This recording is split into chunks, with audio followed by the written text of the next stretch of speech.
अगर आपने अभी तक हमारा चैनल सब्सक्राइब नहीं किया तो हक पाकिस्तान के चैनल को सब्सक्राइब कीजिए और बेल के आइकन को प्रेस कीजिए। अस्सलाम वालेकुम नाज़रीन, आपका मेज़बान मोहम्मद अरफात आपकी खिदमत में हाजिर और आप देख रहे हैं हक पाकिस्तान। मैथ में एमएससी करने वाले प्रोफेसर से मिलिए जो हिसाब किताब की उलझनों को सुलझाने के बजाय उसकी शॉप खोल के बैठे हैं और खूब तरक्की कर रहे हैं। वली मोहम्मद के मुताबिक जब घर चलाना मुमकिन ना रहा तो ये बेहतर रोजगार की तलाश में कराची आ गए और जूस बेचने लगे। वली मोहम्मद की स्कूलिंग कहाँ से हुई, मुलाजमत की तलाश में कितनी ठोकरें खाई और आज इस मकाम में कैसे पहुँचे, आइए इनसे बातचीत करके पूछते हैं। वली मोहम्मद ये बताएं कि स्कूलिंग कहाँ से स्टार्ट करी और कराची कब आए?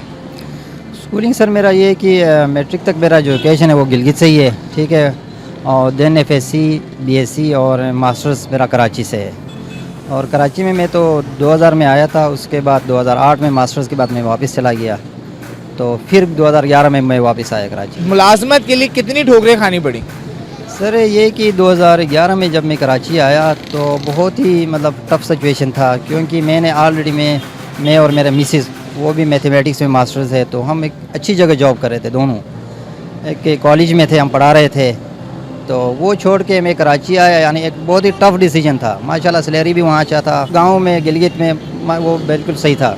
तो वो छोड़ के इधर आने का मेन हमारा जो पर्पस था वो ये था कि बेहतर मुस्तकबिल के लिए। तो इस सिलसिले में हम कराची आए। आने के बाद ये हुआ कि शुरू के 2-3 साल हमारे लाइफ के बहुत ही चैलेंजिंग और टफ़ साल है, 2011 से 2013 तक। तो उसमें मैंने बहुत सारे कॉलेजेस पे, स्कूल में हमने अप्लाई किया, कहीं पे मिल नहीं रहे थे, हमने सीवीज़ दे रहे थे, जॉब कहीं मिल रहा था वो मिल नहीं रहा था, कहीं पे ये था कि सैलरी हमारे हिसाब से नहीं बन रहा था, तो उसमें तो पॉसिबल नहीं था कि कराची में बंदा लाइफ गुजारे। खैर एक काम तो करना था। एक जूस की शॉप है कराची में, मशहूर ब्रांड है एक, तो उनके साथ मेरा जॉब लग गया 2011 में। तो उनके साथ काम करते करते बस ये तजुर्बा मुझे हो गया जूसेस का। और उनके साथ ये हुआ कि सेकंड शाम में 6-7 बजे मैं जाता था, रात के 2:30-3 बजे तक। और दिन में ये हुआ कि मैंने किसी एक रेस्टोरेंट में भी जॉब स्टार्ट किया, क्योंकि सिंगल सैलरी या उससे मुमकिन ही नहीं था कि बंदा घर को सही तरीके से चलाए। तो फिर मैंने सोचा कि भाई मुझे डे में भी कुछ करना चाहिए। एक राज रसोई के नाम से बड़ा मशहूर रेस्टोरेंट था, इंडियन ने, वहाँ पे खाने होते थे, तो बड़ा ज़बरदस्त। उनके साथ मैंने 2011 में डे में उनके साथ काम स्टार्ट किया और शाम में मैं जाता था ये जो जूस की शॉप है वहाँ पे डिफेंस में, उनके पास। यानी मैं सुबह 9 बजे घर से निकलता था, रात के 3 बजे मैं घर आता था। 2 साल यही मेरा वो रहा। तो टफ ईयर थे मेरे लाइफ के। पहली सैलरी कितनी थी? सैलरी ये था कि जब मैंने जॉब स्टार्ट किया तो एज ए वेटर मैं उनके साथ काम स्टार्ट किया था, तो मुझे कोई सैलरी नहीं था, ठीक है। तो सिर्फ ये था कि माशाल्लाह टिप बनता था, कस्टमर जो है ना ख्याल रखते थे, टिप मिलता था, गाड़ियों से सर्विस हम देते थे, तो वहाँ से 100-50 इस तरह। तो ये कि दिन में 500-600 रुपये बन ही जाता था। बाकी जो रेस्टोरेंट में मैंने काम स्टार्ट किया वहाँ पे ये था कि मेरा 10,000 रुपये सैलरी था।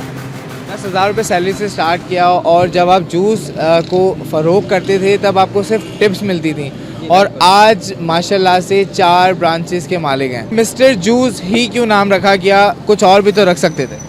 जी बिल्कुल सर, मैंने जो पहला ये कि 2013 में जब मैं काम कर रहा था, मेरी जॉब चल रही थी, उस टाइम मैंने सोचा कि भाई मैं अपना भी ये काम स्टार्ट करूं, क्योंकि मुझे माशाल्लाह 2-2.5 साल का उस टाइम तक एक्सपीरियंस हुआ था, 2011 से 13 तक। तो 2013 के एंड में मैंने रेस्टोरेंट की जॉब मैंने छोड़ दिया। छोड़ने के बाद मैंने अपना एक सेटअप खोला। सेटअप खोलने के बाद उस पर मैंने तकरीबन 4 से 5 महीना मैंने कोशिश किया, मेहनत किया, लेकिन वो कामयाब नहीं हुआ, वो नाकामी हुई उसमें मुझे। फिर तकरीबन 4-5 महीना बाद फिर मैंने अल्लाह का नाम लिया, मैंने बोला एक दफ़ा और ट्राई करना चाहिए।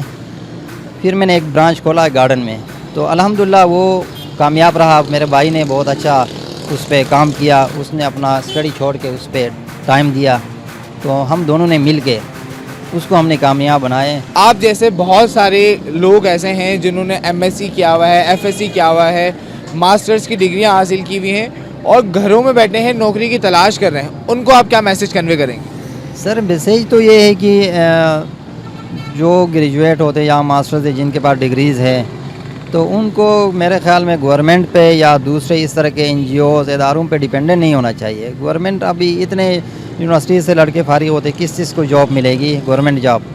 प्राइवेट जॉब भी आजकल बड़ा, ख़ास कर ये 2 साल में बहुत ही मुश्किल रहा है, कोरोना जब से आया है। तो सजेशन या मशवरा ये है कि या मैसेज ये है कि छोटे छोटे एक्सपीरियंस गेन करें कहीं से भी और अपना कुछ काम करें। इवन कोई फ्रूट का बिजनेस करे, कोई जिस तरह ये मेरा ये छोटा सेटअप है जूस का, इस तरह का करे, या कोई होटल लाइन के कुछ काम सीख के करे, तो इसमें ये है कि ना माशाल्लाह बेहतरी की चांस है, आप आगे बढ़ सकते हो।